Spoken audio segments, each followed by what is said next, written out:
Hello there and welcome to today's Unqualified Opinions podcast, episode 3. My name is Marco Yerkovich and joining me today is Will Byerman. Nick Foles in the streets, Gardner Minshew in the sheets, eh? And Tim Seipel. Hey, what's grooving? All right.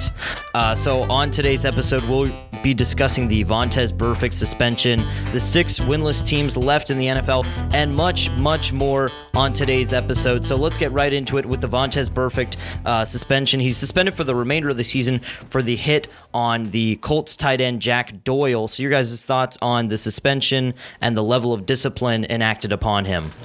First of all, very fair suspension. Doyle was on the ground. He was down. You did not have to drop your helmet into his. It was a pretty scary hit. I'm surprised Doyle got up that quick from that. But I think the really interesting thing for me is I was reading an article by Ross Tucker from The Athletic, and then I saw a little blurb from Mike Greenberg at ESPN today about some people are starting to say they should just get rid of Vontez Burfict, entirely ban him from the league. I think that has a lot of merit to it. I know you never really want to see a player get thrown out, and I'm not really one of those people who's like, okay, we need to make this game as safe as possible. I think the violence of football is very important to the game it is. I think that should be continued if we can, but look, there's a certain point where he's done this so many times now. Right. It's not about this particular incident. While as a gruesome a hit it was, he's not getting suspended the final 12 games of the season just for this hit on Jack Doyle. It is an accumulation of just gruesome, dirty hits from Vontez Burfict that is creating this situation. Tim, your thoughts on the suspension? So personally, I'm going to take a different turn to this. I personally think that this suspension is just BS. I think the year ban has it's not good for the game. I think Vontez Burfict has proven himself to be more of a leader on the Raiders team. If you think back to in the preseason when Antonio Brown was getting into an altercation with Mike Mayock, who was holding Antonio Brown back? Vontez Burfict. And then during the games, I was seeing Vontez Burfict holding back his teammates from getting into a fight. And then let's go into the hit a little bit. Jack Doyle was not on the ground. He was actually in a crouched position right after catching the ball. And then he came in, and personally, when you tackle somebody, you're going for the legs, and he went low. He was expecting Doyle to be up more. If you look back at the video, Doyle kind of stayed in this crouched position, and even after the game, Doyle felt like, he was fine, and he felt like it wasn't that big of an issue. And one thing that I have to go along with this is, if we're going to talk about hard hits, let's look back at the Eagles-Packers game last week. Are you kidding me? Jamal Williams had to get taken out on a gurney because he was being held up by another Eagles player, and then I think it's Barnett? Well, I think one of their defensive linemen came in and hit him while he was being held up by another Eagles teammate. Like that. There's no room for that in the game. Now, that's Burfict, not incidental. We have to understand Vontez Burfict. Yes, well, this particular incident was pretty gruesome. It is a cumulative effect of the many incidents he's accrued over his 8-season career of just dirty play. And I understand that's fair. But I think that to a certain extent, you have to look at what's going on right now, and it's been a while since he's had a hard hit like that. That's because he's suspended it's hard for him to get on the field and hit people. If you look at this and kind of take all the options in, I seriously think a suspension was warranted. I'm not saying that it wasn't, but I think a full year suspension is quite exaggerated to what was truly deserved. It sends a message, okay? It's not like they haven't already sent a message. Hits like this occur, and they can be accidental and they can be on purpose. But what the league is showing is if you try to become a vagabond like Vontez Burfict, you try and make this your MO, that you are the guy that takes vicious hits out on people, that this will not be accepted by the league. Look at my previous comment on that. He's not trying to make this his MO. He was actually he was moving his way back into a position of being a leader. Do we really know that, though? If you look at the videotapes. I agree with Marco. And the reason I think that they should even be investigating is he's someone we want in the league at all, just because, again, he's known this is like the 3rd or 4th season now. He's done something like this and got suspended. At what point are you just like, okay, someone clearly doesn't, he clearly doesn't get it. At what point do you decide, you know what? At one point do you decide he's out of chances. He's out of opportunities. Like, he clearly doesn't get it. He keeps hitting people like that.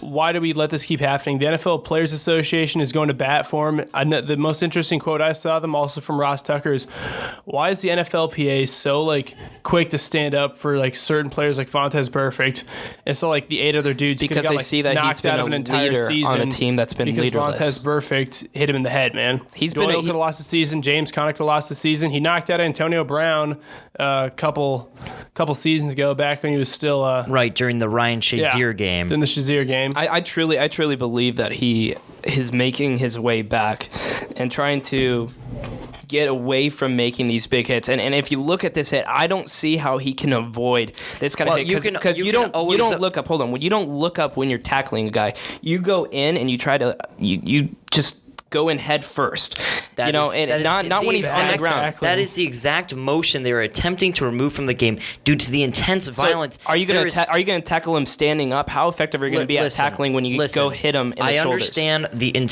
there's a stigma behind this softening of defense, but the studies have shown the NFL has done the research. When you align the head, the neck, and the spine, when you lead with the crown of the helmet, the potential for injury rises to such a dramatic degree that plays like this have to be removed from football. And yes, was this particular incident the worst thing we've seen? No, but they're setting a precedent for the past things that he has done in accumulation with this hit. This is my last comment on this.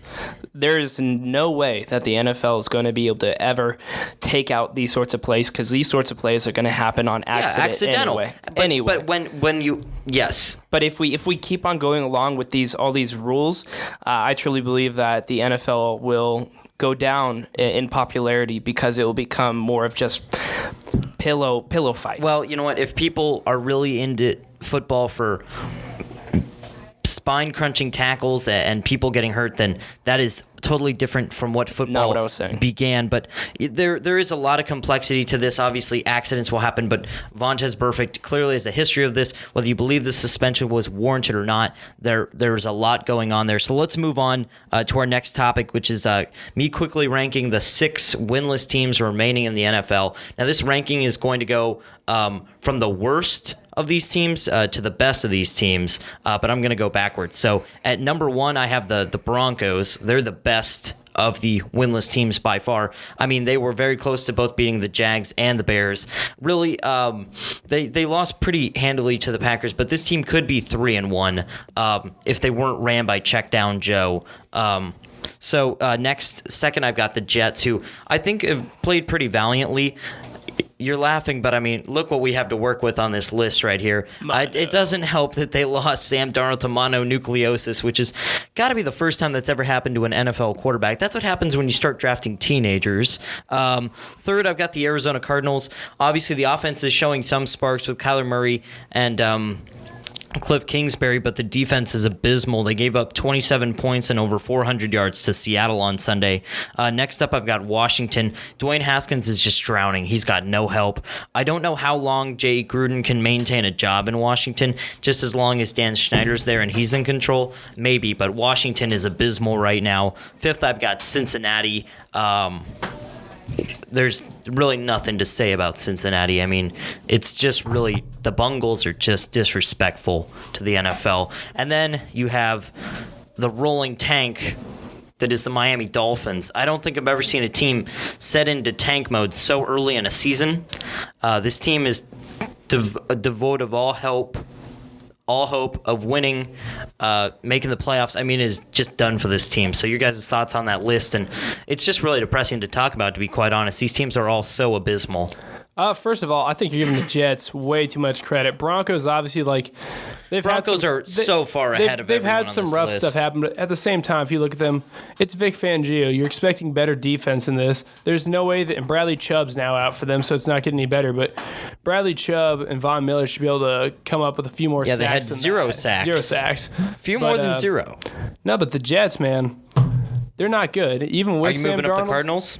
I'll move up the Cardinals. I like what I've seen from the Cardinals. I don't believe in Kyler Murray a ton yet. I'm giving the Jets a bit of the benefit of the doubt, having missed Sam Darnold for the past 3 games. I think they would at least have one win, I'm just not sure about that. They've looked really inept even when they had Sam Darnold. Le'Veon Bell, you thought would add another element to it. When they had Sam Darnold, they almost beat the Bills. And the Bills are proven to be a pretty solid team right now. The Bills are a tough out, but like, I don't know, saying they almost beat the Bills still doesn't carry that much weight. Well, and then I think that's the problem with this list. There's just not a whole lot going on here. Well, I mean, Cincinnati Bengals are a rough one too, just because they have been ravaged by offensive injuries like no other team. I mean, the defense is ridiculous. It's just an ugly defense. But like Jonah Williams, probably going to be your franchise left tackle, the rookie at Alabama. He went down. AJ Green's down. John Ross looked really productive. He's down. I think Mixon's been battling through some stuff, but I'd say the Bengals have decent potential to move up in that, but Jets looking worse. Redskins looking much worse. Obviously, Dolphins are just gross, man. Yeah, I mean, one stat we're not talking about with the Jets is that their offense has produced one single touchdown. With Le'Veon Bell. One single touchdown. I understand that they're working with second string and third string quarterbacks. It's tough. But they've had one touchdown, and they have Le'Veon Bell, who can be easily one of the most versatile players in the league. And right now, he's just not being used that way, and he's not been super effective. So I think, personally, what I would do is I would actually move up the Cincinnati Bengals to number 3. I would move the Jets back till number 4. I'd move Washington to 5, and then I'd move the Cardinals up to 2, because I personally think the Cardinals are this list is all pretty close outside of the Broncos and the Dolphins. That middle 4 is pretty close. But really, the bigger picture here is we have 6 teams in the NFL with basically no hope. I mean, is that unusual though? If these teams, well, I think we have pretty solid parity in the league right now. I would say there's about 6 to 8 teams that could win the Super Bowl, and more than half the league has a shot at making the playoffs, which is a pretty solid, number. But these teams are pretty hopeless right now. Much bigger basement than we're used to seeing. Yeah, that's exactly what we're going for. I mean, look, the minute the Cleveland Browns get out, there's a lot more space apparently. Yep. So, all right. Well, yeah, it's a really tough list because there's not a whole lot to measure these teams by success-wise because there's not a whole lot going on there. So speaking of some success, actually, let's talk about some of the young quarterbacks that have actually been thriving quite a bit early on in this young NFL season. Gardner Minshew, obviously, Kyle Allen, Daniel Jones, Mason Rudolph. Your guys' thoughts on any of those guys? Just what you're thinking? I mean, Gardner Minshew, much as I hate to say it, it's going to be interesting to see what he does because, I mean, his thing out of college, like I read a scouting report on him today, basically said average arm, little below average size, which isn't terrible. Physically, he's fine, but his big strength is just mentally. He's like a surgeon out there. He processes defense well. He's a good leader, especially for a rookie. I don't know if Gardner Minshew really has that high of a ceiling when it comes down to it. I mean, you can make that argument. I'd love to see him become like some kind of like all-pro superstar Hall of Famer, but like it's hard to project with some of these dudes like how well they're going to do. I think he's already exceeded that point where like you're like, okay, defenses haven't been able to plan for him yet. That's why he's doing well. He's doing well in his zone. He's a really good quarterback, but like it's hard to wonder where his ceiling is. Kyle Allen's kind of the same way. Is he gonna be like the next kind of Jimmy G? Almost reminds me of that, where like becomes a really hot item backup. Someone believes in him, wants to kind of start their franchise around him. Is he going to be that guy, or is he just going to end up being like another Teddy Bridgewater maybe?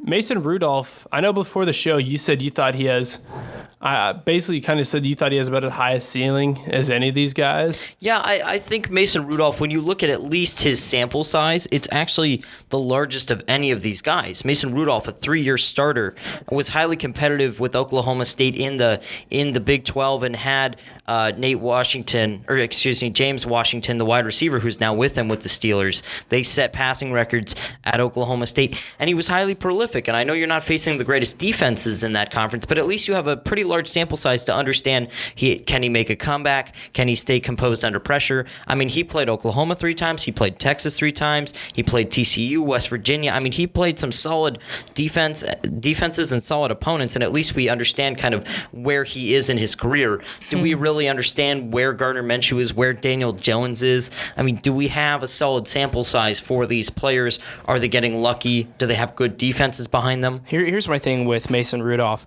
If you're making comparisons between college and professional football, you are getting into dangerous territory. Yeah, but I mean, because that's some what of you the have some to of, do. hold on, some of the best quarterbacks in college football history did not work out in the NFL. Well, right, When we look at Vince Young, if we're talking about Tim Tim Tebow, I mean, those kind of guys, you're not Okay, going but to. that's a different type of quarterback. Mason Rudolph was a pocket passer, a poised, stereotypical, big-armed guy. Well, it hasn't been From a shown that passing he's a offense. big arm guy. We can't hop on. I mean, I'm looking at this more critically because I'm not going to hop on the bandwagon when I see him making a bunch of check down throws and then 2 deep passes and completing one. Obviously, you get the win. Right. You get the win, and that's important, but it's the Bengals, and when we look at that, I personally think that Mason Rudolph is not as high. I'm all in for Gardner Minshew.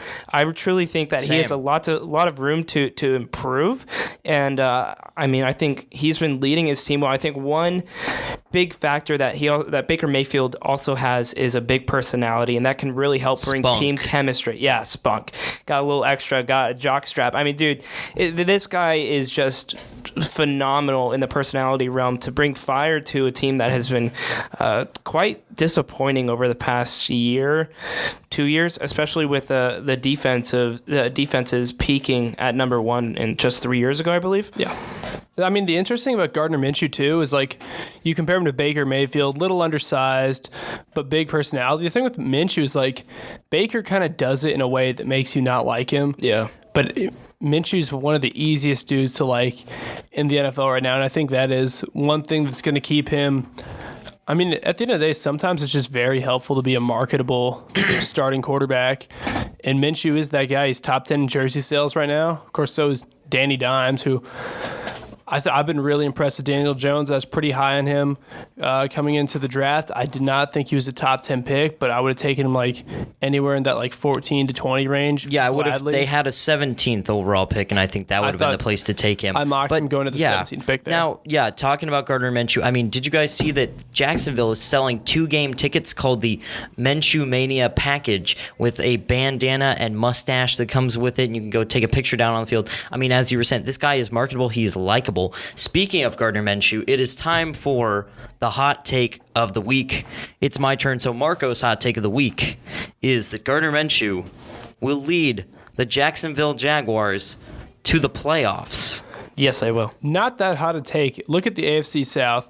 Jacoby Brissett's fine, maybe even above average, but I don't think he can take the Colts to where they need to go. The Colts they're a team that Andrew Luck, one of the great passers. No love for the Texans and Titans, man. I'm getting to solid them. teams. I'm getting to them. I'm getting to them. But I mean, the Colts needed a star like Andrew Luck to kind of drag them to the playoffs. Though, shout out to Quentin Nelson. He's going to be one of the great players of our generation for sure. Down at guard, Texans. I really do like the Texans a lot. I still think they're going to win the division, but even they have had their struggles so far. And Titans are cardiac, man. You never know what you're going to get with them. Mariota, I'm still not sure where his place is in the league. With the Titans. Week to week. Well, you know, anyone can win that that's a whole division. other thing to open up about Mariota. With Laremy Tunsil, I here's my thing. I thought when the Texans picked up Laremy Tunsil that they would become significantly better on the offensive line, but the only way that I see the Texans really winning and being competitive in the playoffs is if they get a better offensive line or if their offensive line improves from where it is right now. Because right now, their offensive line has really been struggling in protecting Deshaun Watson. And that will only lead to injuries like we've seen from Andrew Luck, where he had to step away from the game because he didn't have a good offensive line in front of him for the first, 3, 4, 5 years of his career. Oh, and Andrew Luck's injury and retirement, that should be such a bigger wake-up call for general managers around the league, like, because Deshaun Watson's stats are real similar to Andrew Luck's stats over the same time period. It's ridiculous. Not really hard and to see you're talking Deshaun Watson who's probably more mobile. right? Yeah. And then can evade pressure. Probably does hang on to the ball longer than a more poised Andrew Luck did. But yeah, as you guys are pointing out, that is an runs issue. for his life. Yeah, so, the AFC South is a bit muddled, but to be fair, he's a backup quarterback. He's a rookie, and it would be a surprise. Because pretty much everyone had the Texans or the Colts, and maybe even the Titans. I don't think anyone at the beginning of the season had the Jaguars, especially when Nick Foles went down. So I think it was warranted of a hot take. So let's move on to the final segment of the day, the Wednesday wagers. So these are our picks for the week. So let's start out with the Los Angeles Rams at the Seattle Seahawks Thursday at 7:30 on the NFL Network and Fox. Paul, who do you have? I got Los Angeles in this one. I think Jared Goff's starting out another great season. I don't know if it's a Super Bowl season, but I think they win this divisional matchup. All right, Tim, who do you have in that one?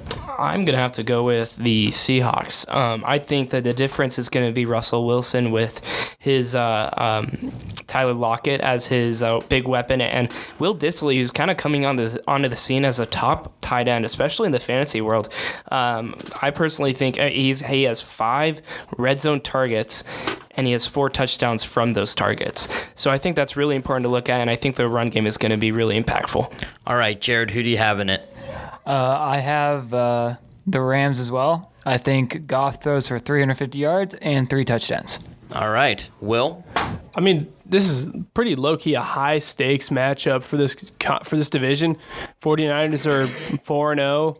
This could end up being an extreme 3-0. My bad. They're on bye week, or they were on bye week last week, but still, this is a very, very surprisingly competitive conference, and I think the Seahawks will bring their A game, but I don't look at Jared Goff's. He's not having a great season so far. Neither is Todd Gurley.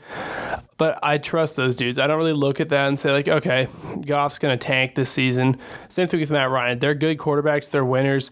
I think they're going to turn around. I think the turnaround starts this week. I'll take Rams. Okay, I'm going to have to disagree. I'm going to go with the Seahawks on this one. Russell Wilson is the better quarterback, and overall, I think the better running attack is with Chris Carson and the Seahawks in that offensive line. The Rams, I think, only ran for maybe 30 or 40 yards against the Buccaneers on Sunday. Yeah. Todd Gurley was abysmal. I mean, really terrible. 9 attempts for 19 rush yards. Yeah, the only reason why he had a day was because of 2 touchdowns. Yeah, so not great. Not great. So I go with the Seahawks on that one. So a bit of disagreement there. So let's move on to the next matchup. Number 14, Iowa at number 19, Michigan, Saturday at 11 a.m. on Fox. Paul, who do you have in that one? I hate to do it, but I got to go with Iowa. They always seem to come out with one signature win every year, and this just seems like that game right now. They'll start out 5-0, but I don't think they do much after that. All right, Tim, who do you have in this one? Yeah, so I'm going to have to go with Iowa as well. I think Michigan's on the drop, and I think Jim Harbaugh, is going to be looking for a new job after this season. Oh, that is quite the statement there. Maybe save that for a certain segment later on in a few weeks. All right, who do you have in this one, Jared? I'm going to go with actually Michigan. The last time we picked, I picked Wisconsin when they were playing Michigan, but I think Michigan comes back, and I think Patterson has a great day. All right, Will, who do you have in this one? Iowa, but less for how good Iowa is and more for just the one constant thing in my life for the past couple of years has been that whenever I expect or pick Michigan to succeed in a big game, they choke. They're not a big game team. I think I was going to beat them. This is a really tough one, but I just have to assume that Jim Harbaugh just knows that his job is on the line right now, or at least for the rest of the season. I'm just going to have to go with Michigan on this one. There's not a lot of precedent for it. I mean, the offense has been abysmal, but I just have to feel that he's going to figure it out and get the win against Iowa. All right, so moving on to our third game, we have number 7 Auburn at 10 Florida, Saturday at 2:30 p.m. on CBS. Paul, who do you have in that one? I'm going with the favorite in this one. I got Auburn. Once again, Bo Nix really doing well in that offense. And really, Florida hasn't really been challenged. Their closest game this year was Kentucky, and they only barely squeaked away from that one. I got Auburn. All right, so Tim, who do you have in this one?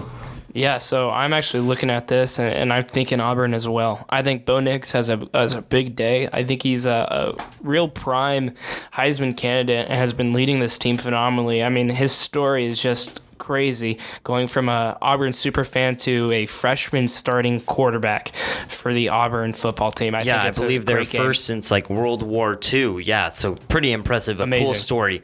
So Jared, who do you have in this one? I have Auburn as well. I think Auburn's had a pretty tough schedule so far, and their win at Texas A&M really showed me just how good they are. I think they run away with it. All right, Will? Yeah, I like Kyle Trask as a quarterback for Florida, honestly, but I mean, I feel like Florida's bigger aspirations kind of went down with Felipe Franks at the start of the season. I'm a big believer in Bo Nix, too. He is a very cool story, but mostly he's a good quarterback. I think Auburn's going to take off with this one. Yeah, you guys have said it all. Bo Nix is really hitting his stride at the starting quarterback position for Auburn. They've had a pretty tough schedule. They've been quite well tested, and they've done pretty well. And, of course, yeah, Florida without Felipe Franks, what are they? Really haven't been tested yet, so we'll have to see. But I will pick Auburn in that one as well. So moving on to the next game, possibly a trap game here. We've got number 25, Michigan State, at number 4, Ohio State, Saturday, 6:30 on ESPN. Yeah, I'm not falling for the trap. I saw the Buckeyes come in here firsthand. Not a game we want to bring up, but, I mean, let's be honest, that offense is just dominant. Michigan State's been better this year, but so has the Buckeyes, and I really think they get a solid 20-point win in this one. Yeah, personally, I don't see Michigan State beating Ohio State, and I don't see many teams beating Ohio State right now. I'm going to call it right now. Ohio State's going to be in the national championship game because of the way that they're playing on the defensive side as well as on the offensive side. When you have J.K. Dobbins on the with Justin Fields on the offensive side, and then Chase Young just creating mayhem on the defensive side and on the quarterback, I don't see offenses doing much against this Ohio State defense. So I'm going to go with Ohio State as well. All right, Jared, your pick. I'm going to go with Ohio State big, but I do think that Justin Fields will throw his first interception of the season against this Michigan State defense. Okay. All right, Will, you're up. Michigan State's a lot like Michigan for me. I don't believe in them in big games. I also agree with Tim here. Yeah, I saw what they did here in Memorial Stadium, and I think they're going to make me end up having to cheer for Alabama this season at the end. And I think one thing to point out, too, is they really are producing the best defensive backs of any university, except maybe LSU, but phenomenal defensive backs coming out of there, good running backs, too. They're really continuing to build a powerhouse program here. Yeah. I'm going to have to go with Ohio State as well for all the reasons you guys have already discussed. So let's move on to our second to last game here. Green Bay Packers at the Dallas Cowboys, Sunday at 3:30 on Fox. Paul, who do you have in that one? Really great matchup here. These teams have been at each other's throats, it seems like, for the last decade or two. But the Packers, I think, have figured things out. Rough game against the Eagles last week. I think they go on the road and get this win. Close game, though. All right, Tim, who do you have in this one? I cannot wait to wake up Sunday morning to watch the Green Bay Packers take on the Dallas Cowboys. I truly love this matchup just because remembering old playoff games where Packers win it off of a field goal and when Aaron Rodgers is just clutch. But I think this game will come down to how much will the Dallas Cowboys run and how will the Packers react? Because if we look back at their game against the Eagles and against the Broncos, they looked pretty vulnerable against the run. And I think with Ezekiel Elliott, that's going to be the key. But Tyron Smith, a offensive lineman for the Dallas Cowboys, is going to be out this week. So I think there is going to be a little bit of a trouble running the football. And I think I'm going to have to go with the Packers, but in a close one. All right, Jared, who do you have in this one? I'm going to go with the Cowboys. Maybe there's a reason why I don't do our NFL sections, but I got Cowboys by 3 touchdowns. All righty then. Will, who do you have in this one?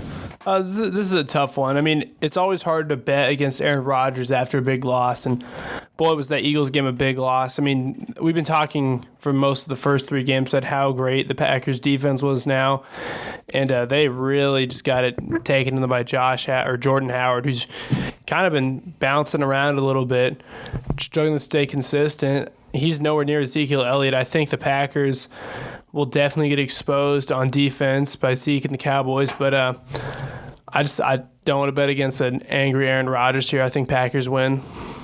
Yeah, I'm going to have to go with the Cowboys on this one. I just think the more complete defense is with the Cowboys. I know the Packers' defense has gotten better, but I still think that Cowboys' defense is top 5 and just a little bit better than the Packers. And I think when the offensive skill players from the Cowboys really link up and then Dak is just hitting his stride a little bit, I think they should be fine. Also, they're playing in Dallas, if that matters at all.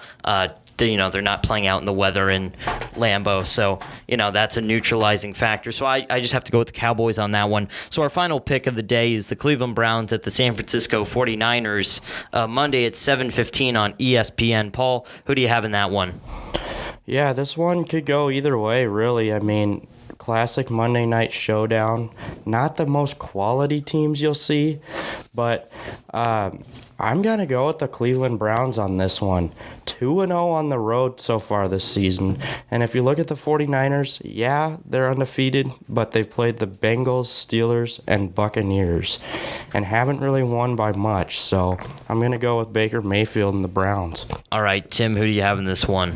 Yeah, so I'm actually going to go with the Browns as well. I personally think that they hit a new stride this past week, taking down the Ravens by 15. I mean, the Ravens are a hard team to beat, and to score 40 against the Ravens defense is just proving that Baker Mayfield's going to hit his stride, Nick Chubb is going to hit his stride. I just personally think the Browns are getting better week by week, and I think the Browns are going to take out the 49ers in a landslide. I don't think it's going to be close. All right, Jared, who do you have in this one? I have the Browns as well. I think it's going to be a little bit closer of a game, though. I think Baker's going to have a big day. I think it's going to be a touchdown favorite, I think. Okay, Will, who do you have in this one? It's good. Yeah, I think the best way I can put this is the 49ers are like the opposite Denver Broncos, and that we talked about how the Broncos are a couple plays away from being 3-1, even 4-0. 49ers are a couple plays away from being 0-4. I don't have a ton of faith in this team. I think the Browns really are starting to put their stuff together. They're far too talented of a team to continue losing. I think that the Browns are going to pull this one off. Yeah, I have to agree with you. I think the 49ers offense is something pretty special. And then obviously their defense is still a work in progress, but is getting better. But as you said, their schedule has probably made things a lot easier. So I will have to go with the Browns with all of you guys on that one. So that's a clean sweep for the Browns on the pick, so they better watch out on that one. When all of us pick a team, it doesn't always work out very well. So yeah, we all went with the Browns on that one. So I just want to thank you guys for listening to this week's episode of the Unqualified Opinions podcast. Thank you so much, and we will see you guys next time.